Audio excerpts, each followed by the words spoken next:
Ryder, il fratellastro ricercato per il massacro di Lignano. Ora sarà richiesta l'estradizione a Cuba. Un video della squadra mobile mostra i nascondigli del nero di una catena di alberghi dove si evadeva da anni. In arrivo una telecamera a guardia del varco ZTL di via Poerio a Mestre, 2 velocar in via Piave. Attenzione alle multe. Benvenuti a questa edizione del TG di Televenezia. In apertura purtroppo una tragedia è accaduta al Cavallino mercoledì sera. Una ragazza di appena 18 anni, Silvia Memo, è morta in un incidente stradale verso le 23 in via Pordello tra Capasquali e Cavio. La ragazza si trovava in auto con il fidanzato, un 19enne del posto, quando la Peugeot 206, complice l'asfalto bagnato dalla pioggia, è finita di traverso la strada e ha invaso la carreggiata opposta, finendo la sua corsa senza controllo contro un lampione. Il conducente è ricoverato in gravi condizioni all'ospedale dell'Angelo. Per la ragazza invece non c'è stato nulla da fare. Inutili i soccorsi del SUEM, la strada è già stata teatro di precedenti incidenti stradali anche gravi. E ora il massacro di Lignano. Ci sono sviluppi nelle indagini. Sarebbe stato trovato il fratellastro di Lisandra. Ryder si trova a Cuba, nella casa dove vive anche la moglie, e intanto Lisandra ha fatto altre ammissioni, mentre gli inquirenti cercano i complici. È stato trovato Ryder Laborde Rico, il 24enne indagato per il massacro di Lignano assieme alla sorellastra. Si troverebbe a Cuba, nella casa dove vive con la moglie. Gli inquirenti hanno già avviato i contatti con le autorità cubane per chiedere l'estradizione dell'indagato, ma spetterà a Cuba decidere e gli accordi per l'estradizione sanciti tra Italia e Cuba sono piuttosto complessi. Nel frattempo Lisandra ha raccontato i dettagli della mattanza e si è addossata tutta la responsabilità. Una versione però che non convince procura e carabinieri. C'è l'ipotesi che la giovane stia cercando di proteggere il fratellastro. Lisandra ha raccontato di aver parlato con i coniugi bisbigliando per non farsi riconoscere dalla voce, di essere salita da sola al piano di sopra, dove avrebbe spostato i quadri appesi al muro in cerca di una cassaforte che non ha trovato. Il signor Burgato ad un certo punto ha detto «Rieve, lasciaci stare», mostrando di averlo riconosciuto, ed è allora che i 2 cubani si sarebbero fatti prendere dal panico e dopo averli picchiati Lisandra ha confessato di aver preso il coltello e di averli sgozzati. E ora vi mostriamo il video delle perquisizioni eseguite ieri mattina dalla squadra mobile di Venezia in 4 alberghi di Jesolo, dove sono stati trovati nascosti, pensate, ben 73.000 euro che sarebbero stati sottratti al fisco e equivalgono più o meno all'incasso di una settimana per questi 4 alberghi. La polizia è risalita al proprietario perché ha tentato una truffa. 75.000 euro che non sarebbero mai stati denunciati al fisco. Erano nascosti in nascondigli ingegnosi negli uffici di 4 hotel di Jesolo, Colombo, Brioni Mare, Cesare Augustus e Christian. Sono indagati il titolare della catena alberghiera Igor Menazza, di 40 anni, e uno dei suoi collaboratori amministrativi. Il denaro è stato trovato nascosto sotto il pavimento, dentro una cassaforte a muro, persino all'interno dei raccoglitori, diviso in buste con su scritto black e white. Soltanto 1/3 del denaro era destinato al fisco e poi sono stati trovati anche assegni compilati non correttamente. Le perquisizioni sono avvenute in un clima di omertà. Quando siamo iniziato il controllo non è che abbiamo trovato particolare collaborazione. Alcuni dipendenti hanno cercato di far così occultare, di far sparire il denaro o anche documentazione attinente in nero. L'imprenditore, erede di una famiglia di albergatori, non è indagato soltanto per evasione fiscale, ma anche per tentata truffa. La squadra mobile veneziana ha eseguito le perquisizioni dopo la scoperta che il titolare ha convinto il responsabile amministrativo a denunciare una rapina e anche la perdita dell'incasso di ben 28.000 euro per riscuotere l'assicurazione.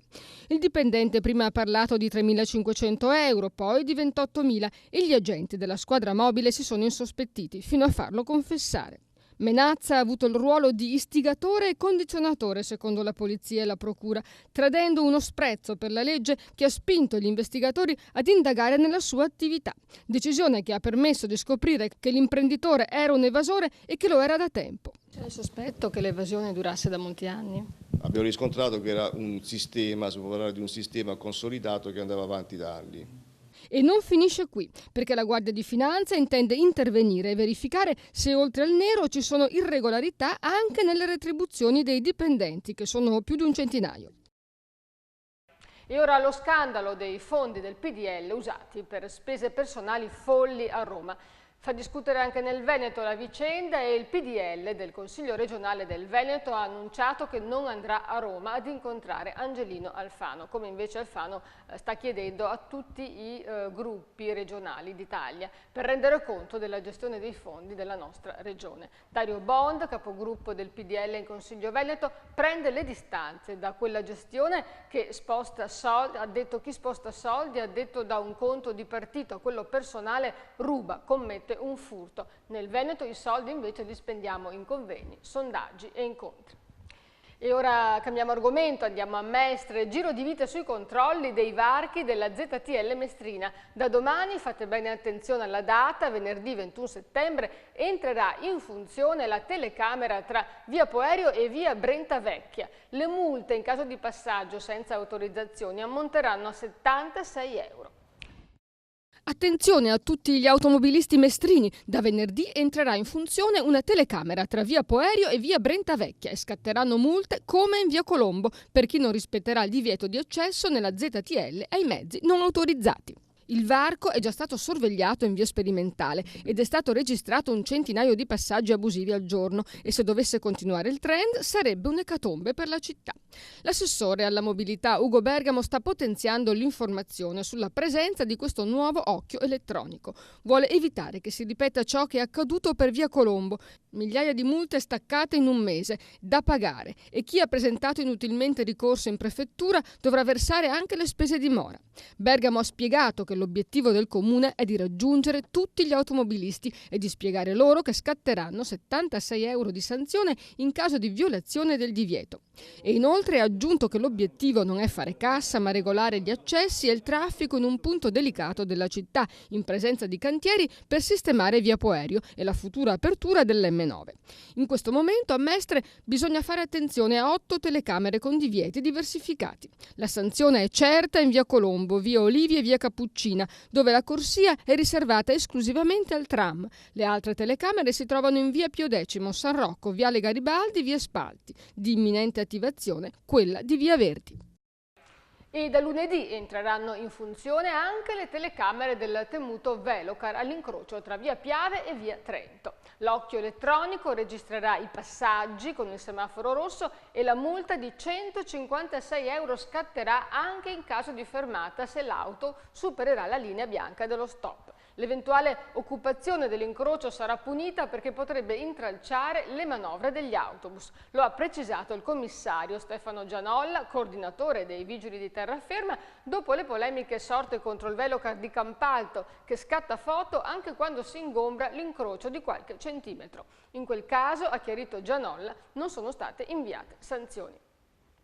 E intanto a Venezia l'assessore alla mobilità Ugo Bergamo ha annunciato il trasferimento della manutenzione dei cantieri ACTV da Sant'Elena e l'Arsenale agli ex cantieri De Poli di Pellestrina e nell'isola del Tronchetto.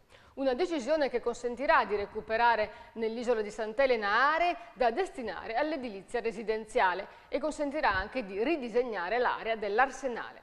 La ristrutturazione dei cantieri De Poli dovrebbe avvenire in 12-18 mesi. Ci vorranno invece dai 18 ai 24 mesi, quindi quasi 2 anni, per riorganizzare il tronchetto e portarci la manutenzione spicciola.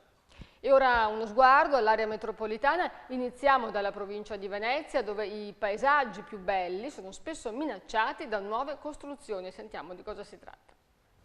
Continuano le iniziative per non trasformare l'oasi ambientale di Valle Vecchia in un villaggio turistico da 6.750 posti letto. Dopo la manifestazione di Lega Ambiente e la raccolta di circa 3.000 firme, a schierarsi contro il maxi insediamento è il consigliere regionale di Rifondazione Comunista Pietrangelo Pettenò. Con una mozione chiede alla Giunta che il progetto venga stralciato dal piano di assetto del territorio. Al suo posto venga invece istituito il Parco della Laguna di Caorle. C'è molta attesa a San Donà di Piave per l'inaugurazione della rinnovata Piazza Indipendenza.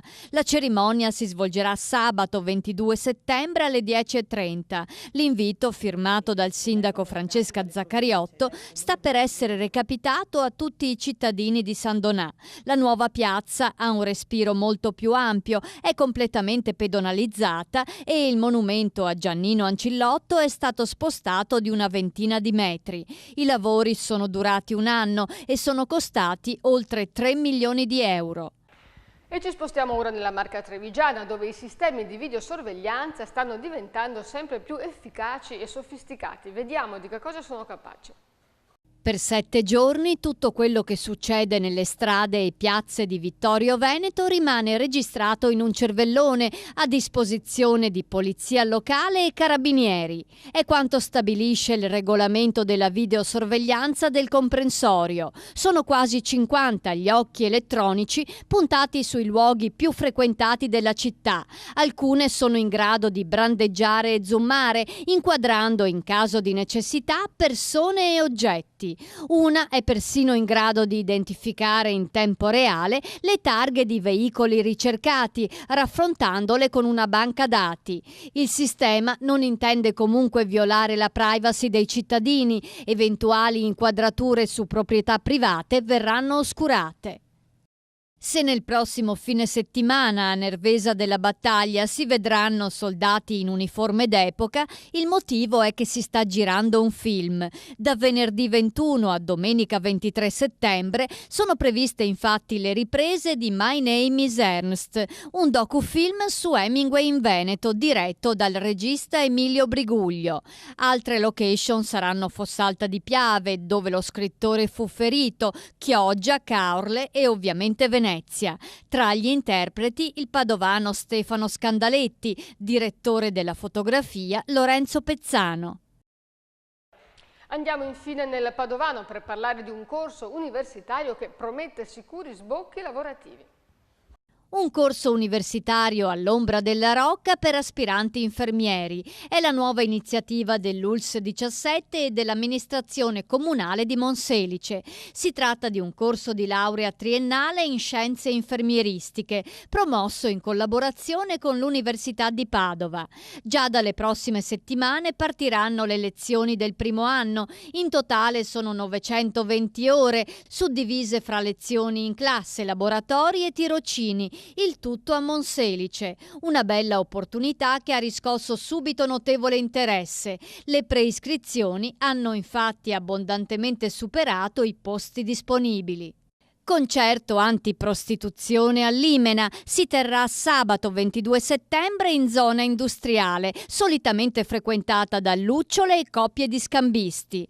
La serata è organizzata dai giovani dell'associazione Ottavo Miglio e dall'assessorato alla sicurezza del comune ed è importante perché è la prima volta che si prova ad allontanare prostitute e scambisti non con la repressione ma riappropriandosi di uno spazio. Dalle 21 in poi si esibiranno dunque i The Men, quartetto americano punk rock di Brooklyn. Seguirà il DJ set di Sound Park. Il concerto è gratuito e si terrà in via Tamburin. Dei bus navetta partiranno ogni 20 minuti da Piazza Insurrezione a Padova. E sta spopolando anche sul web la fortunata rubrica di cucina in onda tutti i giorni su Televenezia subito dopo il nostro TG. Il protagonista è Ferdinando Santi, uno chef inventivo e di grande esperienza che ora andiamo a conoscere meglio. La sua rubrica Scuola di cucina è diventata in poco tempo uno degli appuntamenti più seguiti nel palinsesto di Televenezia. Ferdinando Santi non è affatto geloso di trucchi e segreti del mestiere. Al contrario, dopo oltre 50 anni di onorato servizio ai fornelli, il celebre ristoratore ha deciso di regalare qualche dritta per mangiar meglio anche a casa. L'abbiamo incontrato nel suo esclusivo locale di Piazzetta Olivotti a Mestre, intento a preparare un fegato alla veneziana, fatto ovviamente a regola d'arte. Fegato alla veneziana, come si è sempre fatto, senza nessun impino, eccetera.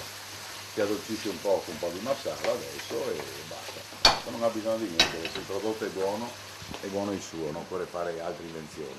Ci sono dei segreti particolari per questo piatto? No, l'importante è che il fegato sia di vitello buono, si può fare anche il fegato di maiale che è meno ricco eccetera, più dolce si può dire, però che sia fatto con le cipolle stufate, non incamiciate. Questo è un piatto che una donna che arriva dopo una giornata di lavoro può fare? Può fare in 20 minuti, lo fa tranquillamente. Se stufa le cipolle, taglia sottili, il fegato tagliato sottili, non ha bisogno di tanta cottura, pertanto si può, nel momento che metto sempre la marsala, mi si parte la cottura, un po' di marsala, si addolcisce il tutto. E questa padella contiene quante porzioni? Qua ci sono 1, 2, 3, 4, 6 porzioni. 6 porzioni di fegato. Noi facciamo sempre piccole quantità, quando le finiamo. Di questi tempi però i conti non si fanno solo con l'orologio, ma soprattutto col portafoglio e il nostro chef i prezzi li conosce molto bene. Il costo, visto che di questi tempi insomma si guarda molto anche Allora, questo qua è un costo di sono 800 grammi di fegato, sono 5 porzioni, e costa sui 15 euro al chilo e pertanto viene a costare 12 euro insomma, questo piatto, più la cottura e tutto viene a costare 15 euro per 6 porzioni. Il piatto in assoluto meno costoso che lei è capitato di cucinare? Il piatto meno costoso da cucinare si usa la scaloppa di maiale. Usando la scaloppa di maiale, siccome il peso modifica, tagliandolo sottile, preferendolo, costa sui 5 euro, 5,50 euro al chilo, ci vogliono quasi 1,5 metro di carne, viene a costare, si può dire, meno di 1 euro. Ecco, e si può mangiare, una scaloppa passata all'olio, fritta così, e si può mangiare tranquillamente con un po' di verdure, 1,20 euro, 1,30 euro si può fare il costo del prodotto. E il piatto di pesce invece meno costoso? Il piatto di pesce è più sostanzioso e meno costoso, senza crearsi tanti problemi, si va sempre sul pesce azzurro. La miglior soluzione è poter mangiare, oppure le seppie.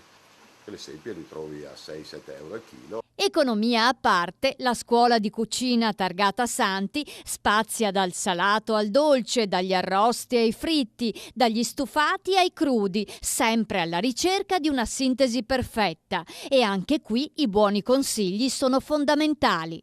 Il piatto che le riesce meglio, la sua specialità? Io ho dei piatti tradizionali, nel senso internazionali, si può dire, dal filetto al pepe verde alla steak tartare, ai gnocchi e alla crema dolce in fondo che facciamo. Sono dei piatti tradizionali che noi facciamo, sempre quelli, sono 25 anni che li facciamo, si può dire che li abbiamo quasi messi nel mercato su quei prodotti, pertanto manteniamo quello standard. E li insegnerà anche ai telespettatori? Li stiamo insegnando, adesso ho messo la prima versione della crema, poi metteremo la seconda versione, l'originale versione della crema, e poi abbiamo messo già in ricette, se voi avete notato, abbiamo messo una ricetta della mozzarella in carrozza, dando un segreto che era stato lato là, per nessuno lo sapeva e l'abbiamo dato a visione di tutti. Ci sono molti uomini che si stanno appassionando alla cucina, che consiglio dà loro? Niente, andare su piatti molto sintetici, nel senso gratificanti, anche un bel pollo, eccetera, è una cosa bella da fare e da mangiare. Ci sono questi polli che ho fatto vedere, anche fare il pollo fritto senza usare l'olio, che è molto eccezionale, un prodotto eccezionale, si può fare anche quello. Ci vuole tempi di cottura lunghi per il pollo, purtroppo, però il pollo è il pollo, insomma. Tempi lunghi, sintetizzando in 35-40 minuti di cottura, insomma. E la prima regola di Santi è solo in apparenza semplice: cucinare per se stessi, il che vuol dire non accontentarsi mai. E colgo l'occasione di questo servizio per annunciarvi che questa rubrica a Scuola di Cucina andrà in onda anche sulla nostra pagina web di Televenezia. E vi ricordo anche che stiamo ricevendo molti video e molte foto da inserire nella pagina web con le vostre denunce e le vostre storie. Diventate sentinelle della vostra città. Il nostro indirizzo mail è, lo sapete, ve lo ripetiamo, l'abbiamo già detto molte volte, redazione@televenezia.it. E ora le previsioni del tempo.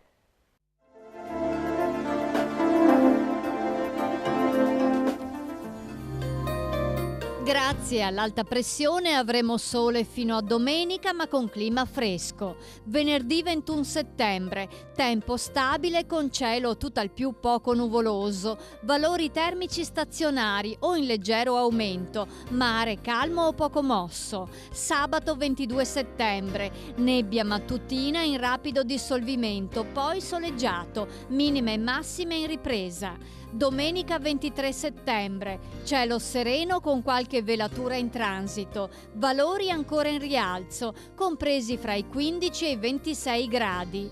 Lunedì 24 settembre, nubi sparse e cielo coperto, minime in aumento, massime in diminuzione. La marea di venerdì 21 settembre è normale, la massima alle 14:15 55 cm, la minima alle 21:25 meno 5 cm.